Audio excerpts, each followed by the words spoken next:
Welcome to the Truman Charities podcast. I am Jamie Truman, your host, and today is our Giving Tuesday episode. I know that right now it's the end of the year and that's giving season, and you're looking for the best organization to donate to over the holiday season. And so this is the episode for you to listen to. I have done all the work. I have interviewed so many wonderful nonprofits over the past year. So I'm going to talk a little bit about each one of them so you can listen, find which nonprofit most resonates with you and the one that you want to give to on this Giving Tuesday. The Lila Bean Foundation was episode 153. Jerry and I actually went to their fundraising event in DC, and it was really a wonderful event and a wonderful organization. The Lila Bean Foundation is an organization that raises money for childhood brain cancer research. And so their mission is to fund cutting edge research that saves lives and gives hope to families in crisis. Today, your Giving Tuesday can directly support the research that gives children a fighting chance. We have Just Trying It, episode 152. We had the honor of hosting the Family Fun event with Just Trying It this year. We raised a little over $15,000. Just Trying It is a local organization that raises money for families that have a child in treatment for pediatric cancer. They do this by hosting a kids triathlon each year. Dominic and Antonio and about 10, I think, of his friends participated in this year and had an absolutely fabulous time. So your donation today will ease the burden for families who have a child in treatment for pediatric cancer. We have SEEC, which is episode 151. SEEC is an organization that supports programs that provide people with developmental disabilities to live meaningful and independent lives. And that could be through housing. That could also be through employment. There's so many different ways that are helping people in the community. Screen Strong, episode 131. This was actually one of my favorite episodes because Melanie, the founder, went through exactly what happens to a child's brain when they're on screens. The dopamine spikes, the attention hijacking, the addictive gaming loops that actually change your child's behavior. We talked about social media, iPhones, and why kids are struggling like they never have before. Screen Strong gives families the education and tools to break free from the digital overwhelm. Episode 131, Boys Hope, Girls Hope Baltimore. Boys Hope, Girls Hope Baltimore provides a structure, safety, and long-term mentorship for students growing up in the most disadvantaged neighborhoods. Their residential and after-school academy programs just don't support students. They transform these children's futures.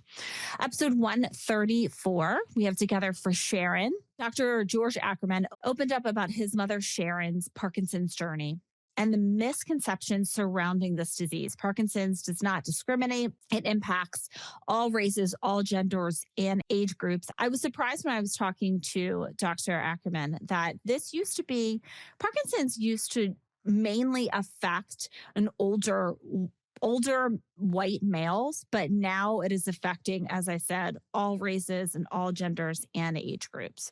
So Together for Sharon spreads education, hope, and support for families navigating this difficult diagnosis. We have episode 136, this Oyster Recovery Partnership. This was a really fun episode that I did. I learned so many fun facts about oysters. You have to listen to it. So oysters aren't just a delicacy. They are nature's water filters. So Paul from Oyster Recovery Partnership explained how they're restoring billions of oysters to rebuild and protect the Chesapeake Bay, and their work strengthens marine life, reduces pollution, and revitalizes our waterways. So that is a really fun one to listen to. Episode 137 was Interfaith Works, which was the organization that we had for our Derby party. During our Derby party, we were able to raise $48,000 for Interfaith Works. I talked to the CEO, Courtney Hall, and we shared how Interfaith Works supports individuals facing homelessness, hunger, and unemployment with emergency housing, job training, food assistance, and more. So our Derby party, we focused on their job training and placement program, which is really vital for people in this community. They make long-term stability for these individuals possible. And we were very proud that we were able to partner up with them for our Derby party last year. And 100% of the proceeds went directly to their job training program. Episode 139, which was Face of America Cycling / World Team. This was really interesting conversation. I spoke with Mike Beasley. He shared how the Face of America Cycling Challenge brings together adaptive and able-bodied athletes for a powerful 110-mile ride that honors veterans and brings the community together. World Team programs prove that sports can heal, empower, and unite people of all abilities. And I spoke with Mike after the race, and he was telling me what incredible 2 days it was and the different monuments they were able to cycle by. And then hearing all of these stories from these veterans along the way was really powerful. He has participated in this for several years, and he plans on participating for many more years. Episode 141, TAPS, which is the Tragedy Assistance Program for Survivors. I spoke with Audrey, and she shared her deeply personal story about at 24 losing her husband and how TAPS stepped in and was able to help her navigate this impossible grief. TAPS supports families of fallen service members through every stage of grief, providing love, community, and resources so no one has to mourn this tragedy alone. We had episode 152 for Salute Military Golf Association, and we decided to partner up with SMGA for our Halloween event, which we raised $43,750.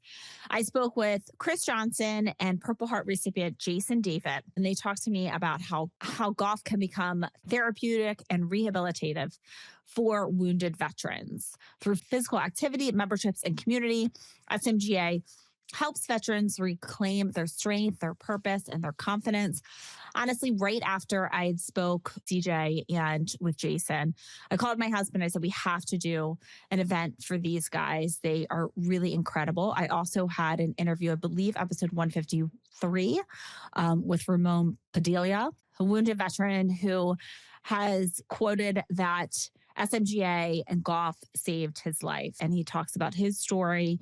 And he's actually been on a documentary and so many different news segments talking about how golf has had such a positive effect on his life after he was wounded in Afghanistan. All right, we have episode 142, the Silas Project. It's always really tough to speak with a mom who's lost her child, but we both thought that it was really important for other parents and grandparents to learn about the importance of water safety.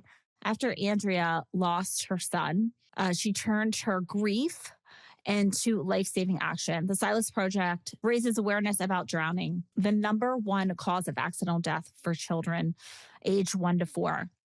They offer swim scholarships for ISR swim programs. They also offer education on pool safety and so much more. The mission's clear with the Silas Project is that water safety must become a priority in every single home. Episode 146, Documenting Hope. So Beth Lambert explored the total load of modern living and how processed foods, environmental toxin, and excessive tech exposure are contributing to chronic childhood illnesses.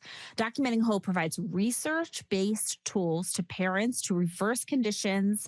Documenting Hope provides research-backed tools for parents to reverse conditions many told were permanent. This was another one of my favorite episodes, and I think you're really going to enjoy everything that Beth has to say and what their organization is doing. Okay, episode 150, Rebuilding Together Montgomery County.